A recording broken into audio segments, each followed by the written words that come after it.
Hey guys, Joe Bags here. Welcome you back to another MLP vlog.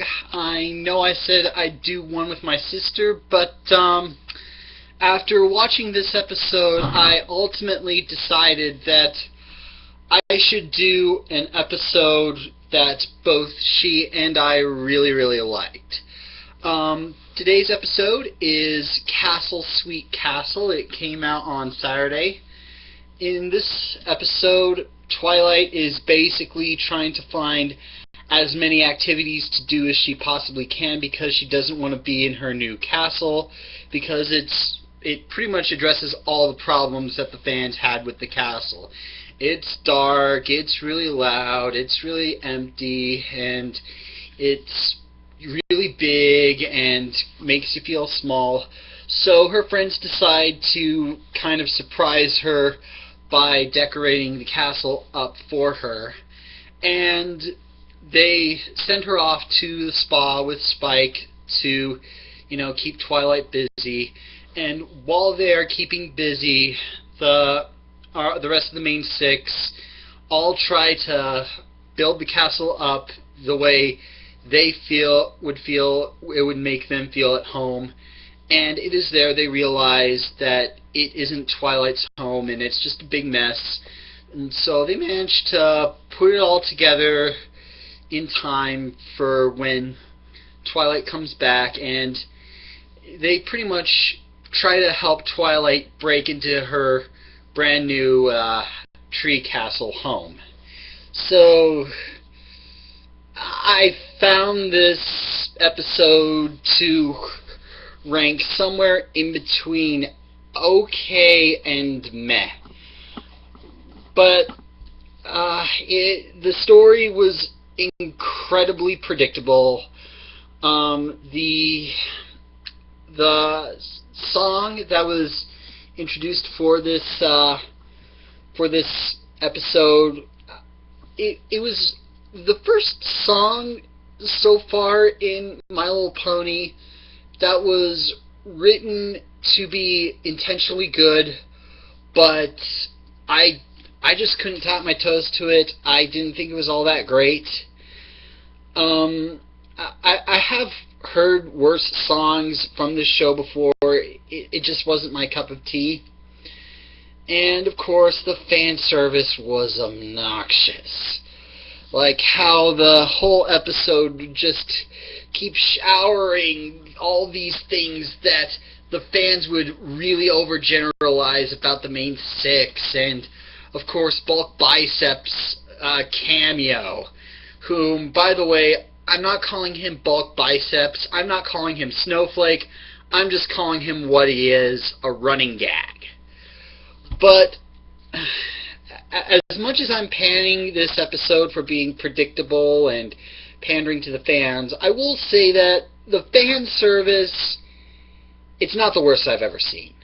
That would go to the Thomas the Tank Engine episode, Duck and the Slip Coaches. Which is by far the worst episode of any TV show dedicated to, catering to a fan. And I will also say that when the episode does try to give an emotional moment, it really does come off as a very genuine moment. Like, you can tell exactly why Twilight isn't exactly comfortable with her new castle. You can feel the frustration her friends are feeling trying to make it all wonderful for her. And of course, we do get a moment that we get to see Twilight's old home, the library that is now blown to smithereens from the season 4 finale, which, by the way, the scene where Twilight loses her house, I'm going to sound like a complete jerk saying this, but that was a brilliant scene. Like, it was just long enough to make you understand what happened, done without any dialogue, and the weight comes right at you. And we see some reciprocation of that. I'm pretty sure I used the wrong word there.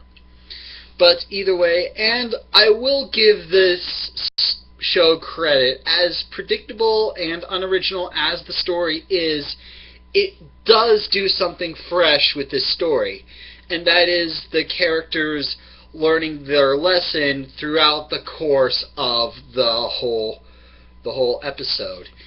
Usually in episodes where people try to make others feel at home and they think about what would they do if they were home and not think about their friends and what their friends would like, it usually comes in full realization at the end where the friend they're trying to help comes in and sees what a big mess it is, and they don't learn the lesson until the very last minute. Here, however, the main six do learn this lesson throughout the whole course, and Twilight comes home. The castle is nice. It's not much, but I'll take whatever freshness I can get. But yeah, didn't think much of this episode. I can definitely think of worse episodes, but I wouldn't see this episode more than once. My sister loved it, though. And in other My Little Pony related stuff, the 3 latest Rainbow Rocks music videos. Didn't care for Life is a Runway. I've got a whole laundry load of jokes to say about My Past Is Not Today, though I thought that was pretty decent, and in no way resembles a song from a Disney movie that grossed over $1 billion. No way whatsoever. And then, of course, Friendship Through the Ages, which is hands down my favorite. It's just got great music, great homages, great tributes all around. I just thought it was fantastic. And also, I would like to make a personal shout out to another Brony YouTuber by the name of Jerry Pete. Thank you so very, very, very, very much for making that video Adagio-less Mama Adagio and Alicorns. That is a strange title. I'm not going to question it. But thank you so very much for making that video. It has helped bolster my confidence to put out my pony face out onto YouTube, to know what I would look like as a pony. And so yeah, overall, didn't care much for Castle Sweet Castle. It was, I've seen better, but I've seen worse. Rainbow Rocks music videos, 2 were good, 1 was forgettable.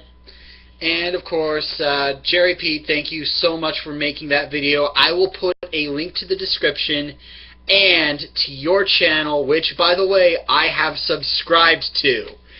And you can definitely count on me keeping that subscription. So, until next time, this is Joe Bag saying, see you next time I read a poem or review an episode of MLP, or something that is going to address a particular movie trailer that tickles my fancy. I'm not going to say what movie it is. However, I will say, in addition to being a brony, I am, according to Neil Patrick Harris, a tanky. If you know what that is, you might be able to predict what it is I'm going to talk about next time. Maybe. See you then.